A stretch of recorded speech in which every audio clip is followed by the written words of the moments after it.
Hey guys, this is Glenn, and I'm going to be doing a playthrough of a small game of Frozen Winds Seas of Ice. I'll be featuring each of the units that you get as part of the base Kickstarter. So let's begin. First off, let me apologize for that how to play video. If you've watched it, it's really slow and really tedious.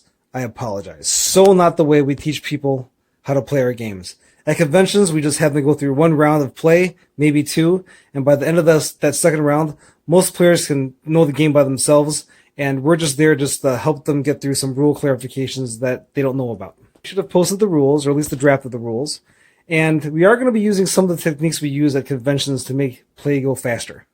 First, we'll be using the pipe cleaners for smokes. It's easier to get in and out. We're going to be using the dice for sail damage or sail smokes. I have my ruler out here. I've like the flexible ones I talked about. I've marked this so you can see the inches a little bit more clearly. And then on the back end of it, I've also put down the range units. So every 2 inches is a unit. So 2 inches 1, 4 inches 2, and so on and so forth. I'm going to have my little bamboo skewer here, so I'm going to point out some more specific things on the boats, those kind of things. For the wind markers, we have the speed charts. We'll be using that as the wind markers up in the corner at the top of the table. And in general, while I'm filming, I'm going to be filming from this angle so you can always tell where we are in relation. And then last but not least, here's that little trick where I told you get a old tape measure, cut it into 2 feet, and then turn this into a range ruler. I love doing this. This is so cool. I keep it together with a binder clip, and that cracks me up every time I do it. So once again, this is a range ruler, and every 2 inches, we mark a range unit. So 2 inches 1, 4 inches 2, so on and so forth, all the way up to 12. And that's it. Something to note, I will be playing this game and rolling the dice, and the results are what the results are. But occasionally, when I want a specific rule to come out, I might change the result of the dice so I can point something out to you. Before we start, I want to talk about the guns real quick. The guns you get as part of the core Kickstarter are the 11 gun, the 12 gun, and the 21 gun. The 11 gun is 1 and 1, so that adds up to 2. So there are 2 holes on the 11 gun. The 12 gun is 1 and 2. Add that together, that's 3. So there's 3 holes in that. And the 21 gun is 2 plus 1, and that is 3 holes on that one.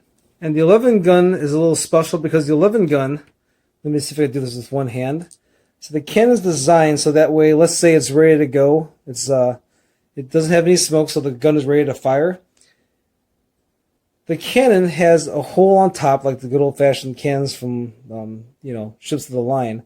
But they've been designed, in theory, so you can flip the cannon all the way around immediately and go, so effectively pointing in the opposite direction. And then there would be a cannon hole over here. So the 11 guns are able to switch 180 degrees right off the bat. Now, they can't turn this way because that would require, like, changing the direction of the cannon. That's not something that you can do. Not during play, at least. So they really could just flip the 180. Only if they're clear and have no smokes. Once that way, once that way. And you can only do that once per turn. We'll talk about more of that. Let's show you the units real fast before we play. So we have a Warbler over here, and we have a 12 gun pointing to the left. We have a Mud Skipper here, packed with 6 11 guns. This is made for more strafing and close-in work. We have the left foot loaded up with a 12 gun and a 21 gun. This is going to be using that technique that we talked about in how to play, where you go into irons into the wind, and from there you're able to lock in your opponent really easily.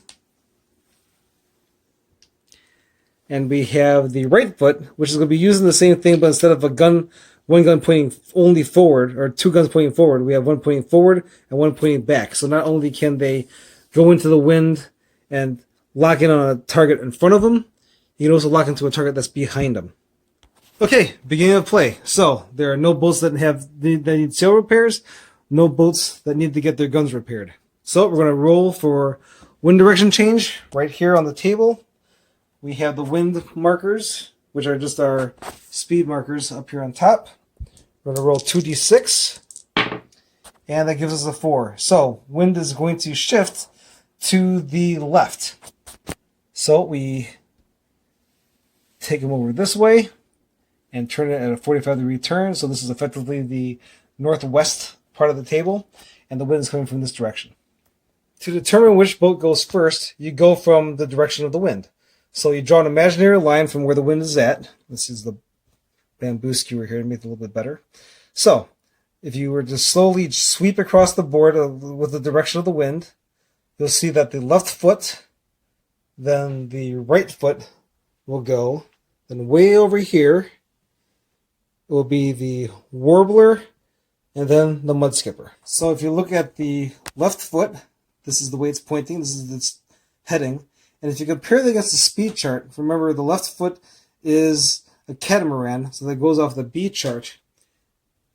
That means it's going to travel 7.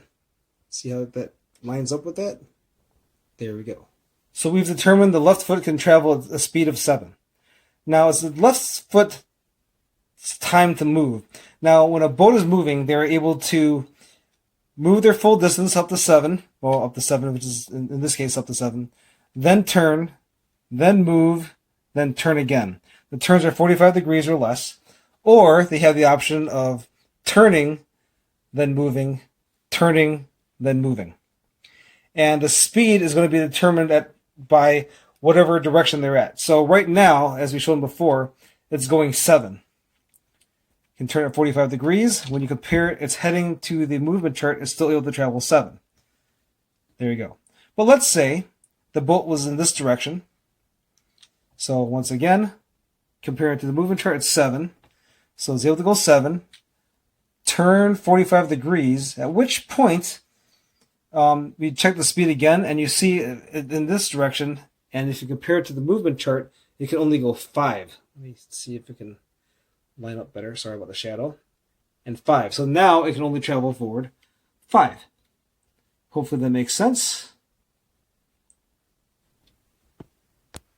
So we know the left foot can travel 7, so we're just going to go straight forward and get into battle as fast as we can. So that's 7. You see I went from the beginning of the boat tip at the 0 point, and when I get that to the 7, and let's go 7 again.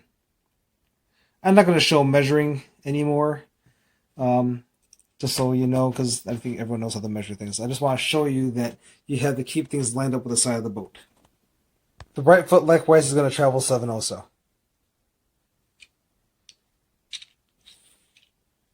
Okay, I lied.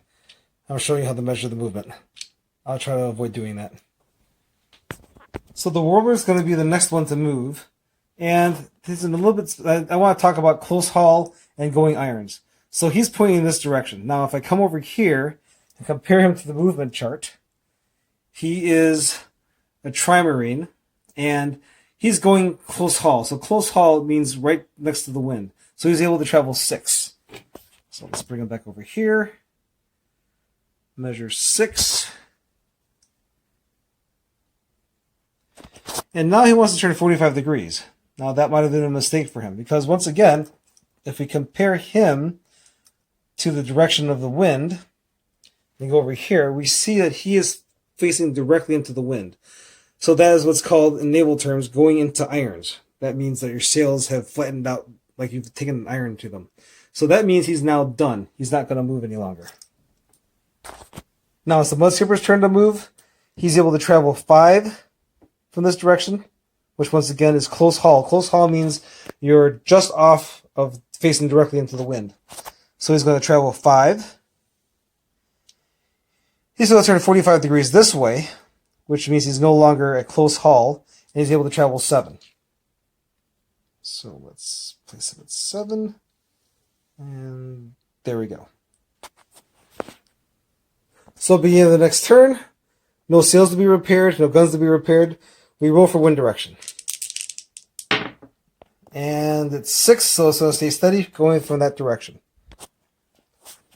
So once again, I'm going to do this one more time. Looking at it from the direction of the wind and straight out this way. This is going to be the left foot, then the right foot, then the warbler, then the Mud Skipper.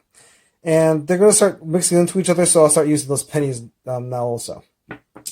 So, left foot's going to go. He's able to travel 7. Let's see. 7:45. Actually, let's just keep on. 7. Let's go forward another 7. There we go. And now he's going to turn 45 degrees, a little bit less than 45 degrees, and line his weapons up with the Warbler. The left foot is going to fire on the Warbler. I'm now going to insert the smokes into the guns to show that it's going to fire. Hold on, let me pause for that. Okay, so I put 3 smoke markers into the left foot. Now each gun should actually have 3 smokes apiece. But since they're all fired together, we can have these 3 smokes just represent that once all three of these smokes are removed, then you know that those 2 guns are ready to fire. So they're all ready to fire. Let's check out the range right now. So checking out the range from the tip of the gun, it's not from the tip of the boat, tip of the gun to the Warbler. We're actually past 2. Let me get this from directly above so you can see that. We're actually past 2, so we have to roll 3s or better. So just to remind everybody, we have a 12 gun and we have a 21 gun. The 12 is 1-2, so it's 1 point of damage, 2 dice of range. 21 is 2 points of damage and 1 point of range. So we've determined that the Warbler is 3 points away. So on this red dice for the 21 gun, you need to get 3 or better. And on the 12 gun, these 2 dice combined, that's why I got them the same color, had to be 3 or better also. So let's roll that out. So the 21 gun missed, and the 12 gun hit. So let's mark that on the Warbler. We're going to take the sail block out and put in 1 point of damage. Now, Seas of Ice is designed against opportunity fire. So that means that if your gun is ready to fire and something comes in your range, so if somebody's passing in front of you, even though they're going from here to there, while they're passing in front of you, and let's say if the gun is facing forward, you can then shoot them. Now, the left foot got into the range of the 12 gun on the Warbler. So the Warbler was fired upon, but he might as well fire back. So, like I said, the Warbler can fire back, but I think I'm going to hold off. Now, let's just put a penny here behind the left foot to show that he moved. And we'll get back to the Warbler when it's his turn to fire. Or actually, when it's his turn to move. The right foot's going to travel 7 and go after that Warbler. Turn 45 degrees, actually a little bit less than 45 degrees, and at that speed still able to travel 7.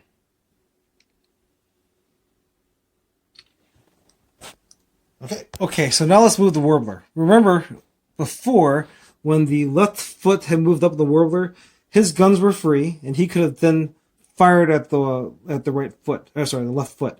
But he held off, and this is why.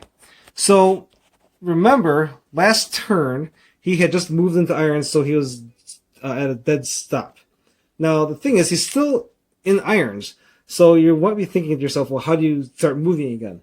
Well, after you've spent your turn, once you've gone to irons and you've spent your turn at a movement of 0, you could then move at close haul, which is the wind direction just to the side of dead 0. So close haul on a trimarine is 6. Almost all movement for trimarines are 6 or 0. So he's going to travel 6. He's going to turn 45 degrees and then travel his 6. And you can see that as he passed roughly right about here, he was actually much closer to the left foot. So that's a much better deal for him. Now let's use the range ruler. Let's change positions here so I can see this from directly above. We're going to measure from the gun tip itself, and you see that it's within a range of 1. So it's pretty much point blank. So I'm going to move this Warbler the rest of his distance to 6. There we go. And we're going to place that's a 12 gun, so that's 1 point of damage. We're going to get this out of here. I do it with one hand. We're going to take that sail block out, put down 1 damage on there, and then before I move on to the Mud Skipper, I'll smoke the Warbler. We have the Mud Skipper. Mudskipper at this wind direction is able to travel at 6. So he's going to turn 45 degrees. He's only going to travel a couple inches, then turn 45 degrees again. And at this point, he's going to go into irons. So we'll just leave him there. Okay, so let's see where everyone's at. We do have some smokes over here, and we have some sail repairs. So, on each gun that has a smoke, we're going to move 1. Remember, with the left foot over here, these 3 smokes are representing both guns. So we're going to move 1 smoke over there. So each gun still has 2 smokes, but these 2 smokes represent that. Now let's do dice repairs. I'm sorry, let's do sail repairs. Warbler is a 1 sail block boat, so it gets 1 chance to repair. It's a 50-50 chance, so 4, 5, or 6 is repair. Let's roll it out, and it's a miss. So, the left foot is a 2 sail block boat, so it has 2 chances to repair. So let's roll that thing out. And boxcars. So, 2 repairs, but there's only 1 repair to make. So let's take that thing out and put in the sail block. Hold a second here. Oops, jeez. There you go. Let's do a quick tutorial on how that works. Hold a second here.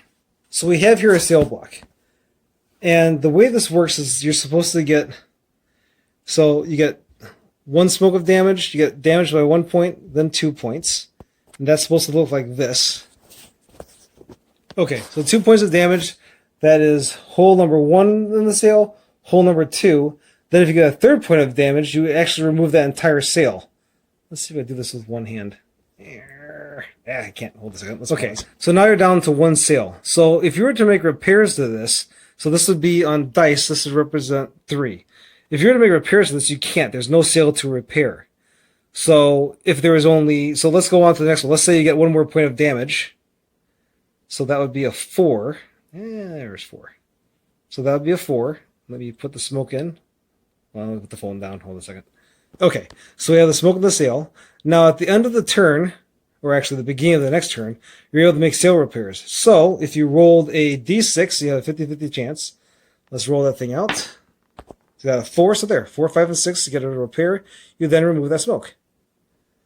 And that 4 dice, taking this out with 1 hand is not easy. There we go. 4 dice turns back into a 3 dice. But no matter how many sail blocks you have on your boat, which represents an ability to try to repair, you can't repair below 3 because that entire sail has been removed from the sail block. So when it gets to the point where you get to 4 points of damage, then 5 points of damage, once you hit 6, you automatically remove that sail block. You don't get a chance to repair it when it's back to the beginning of the next turn, and you have sail repairs. Okay. Now, one quick thing about sails: you're not just destroying sails. The sails are representing your ability to continue fighting. So you're not just knocking holes in a sail. You're also talking about the cannons blowing holes into the deck and doing damage to the skates. So the sails aren't just representing the actual physical sails. They're representing the integrity of the boat and the ability for the boat to keep on traveling. Okay, so we've done gun repairs, we've done sail repairs. Now let's check for wind direction. So let's roll that thing out. And we have a 5, so that keeps the wind steady. Still coming from the northwest. So looking at the wind, is going to be the Warbler, left foot, right foot, Mudskipper. Warbler, quite frankly, is able to travel 6. He's just going to haul butt out of here. And he's just going to just go as fast as he can because he's not able to fire. So he's just going to go his full 12 and just be done. Likewise, the left foot is damaged. He wants to kind of get out of here too. He's going to turn 45 degrees. That's going to allow him to travel 7. He'll only travel maybe 2 inches, then turn another 45 degrees, then travel. He'll just stay right there. Now the right foot wants to come after that Warbler. He's going to turn. Let's see, that speed. He's able to travel 7. He's going to turn 45 degrees, go just a couple inches, then turn 45 degrees, and just stay there also. Then lastly, we got the Mudskipper. He was in irons, So now he can do close haul. So he can travel 6. Turn slightly one way or another, so that way he's not directly into the wind. Oops, not to pull it out. He wants to come after. He's going to want to come after the right foot up there, though. So he's going to turn 45 degrees. And like I said, he's able to travel 6. And he's going to just go all the way a full 12. And in that process, he's going to pass right by the the right foot. So he'd be up there. But in that process, all 5 of these guns, all 5 of these 11 guns, let me point to them, are going to fire. So let me smoke that all up. And range-wise, let me check that real quick. Range-wise, we are at a range of 2. So that's going to be 5 points going to the sails over here. So we just take that sail right off. Let's put in 5 points of damage. And before we get to the next turn, I'm going to smoke those all up.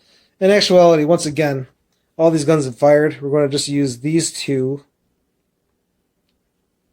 Just put smoke in this gun right here to represent that all these guns have fired. Let me get that inside there. Whoops, it fell out. Okay, let me pause this, put the smokes in there proper. So beginning of the next turn, we're going to do sail repairs. Warbler has 1 chance to repair, rolls it out, does repair. So let's put that sail back in. Foot has 2 chances. Roll it out. Ooh, doesn't repair at all. So, that's it. Let's do gun repairs. So this whole set of guns, even though they just fired just before, they do get to remove their guns. Or, sorry, the smoke off their guns. Once again, 1 gun off of these guys. That's representing both guns. And 1 more smoke off the 12 gun on the Warbler. Now, let's do wind direction. Roll 2d6 to see if they change. And 7, so hold steady. First unit that moves is going to be the Warbler. He's going to, let's see, let's turn 45 degrees. Able to travel 6. Yes, let's go a couple inches. And then we'll turn another 45 degrees. And let's do, let's see, 3 inches. Okay.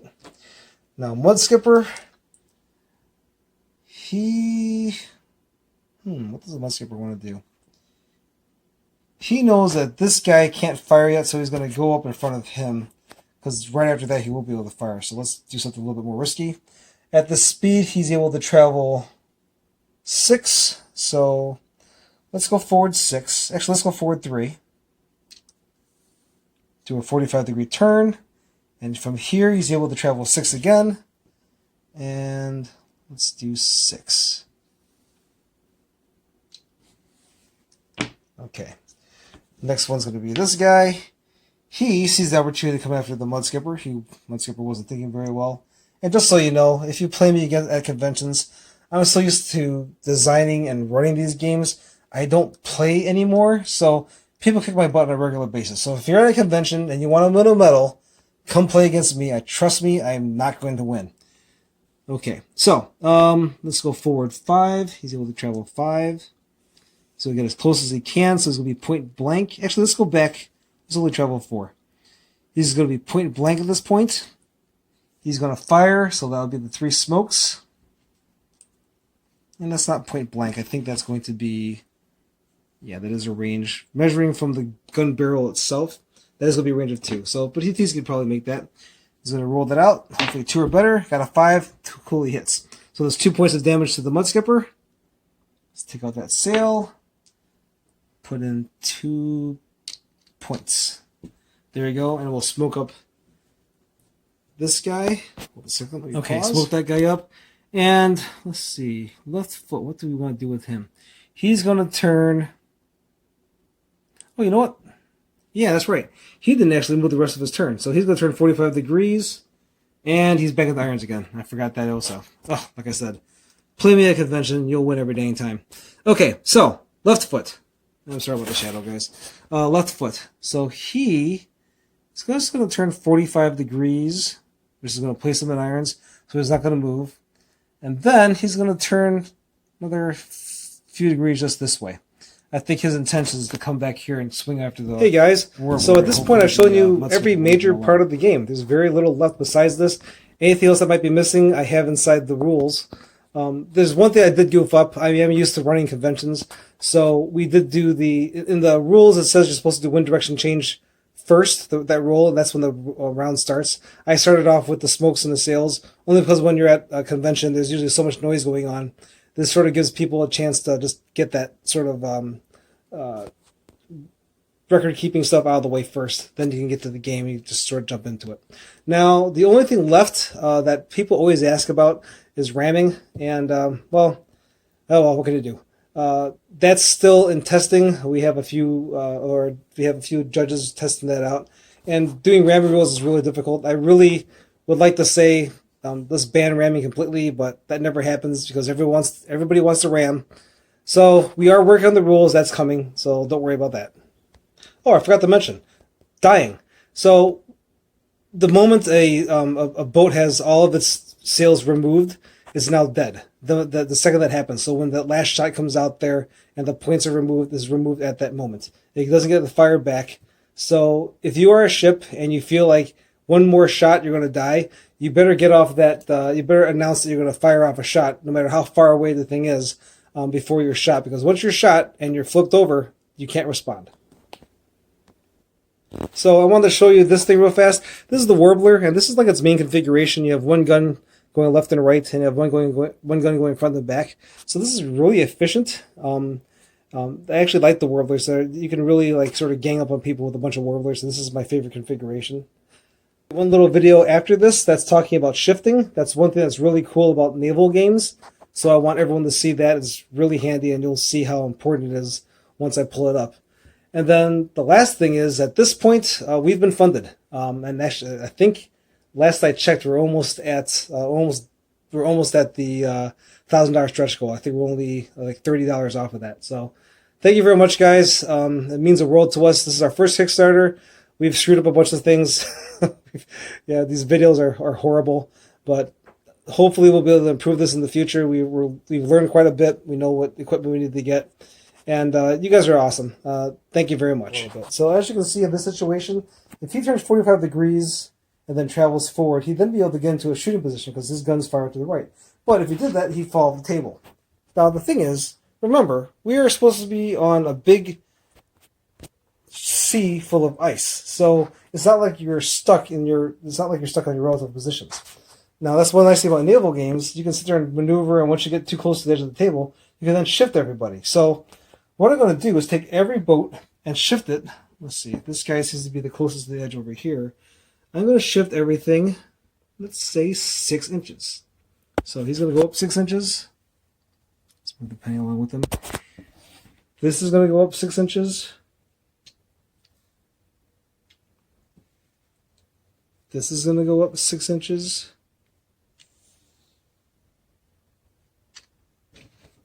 6 inches again. We're keeping the position the way they're supposed to be. And 6 inches again.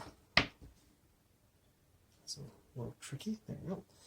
And 6. So we just shifted. So we just shifted the entire battle a little bit in this direction to give us more space. So now this guy, once again, is able to travel 6. Does a 45-degree turn. Then travel 6. Let's roll it that way. There we go. Then travel 6. And now, as you can see, is able to fire upon this boat. See? So range of... Yep, we are dead blank range. So we're going to fire off those smokes and give this guy a damage.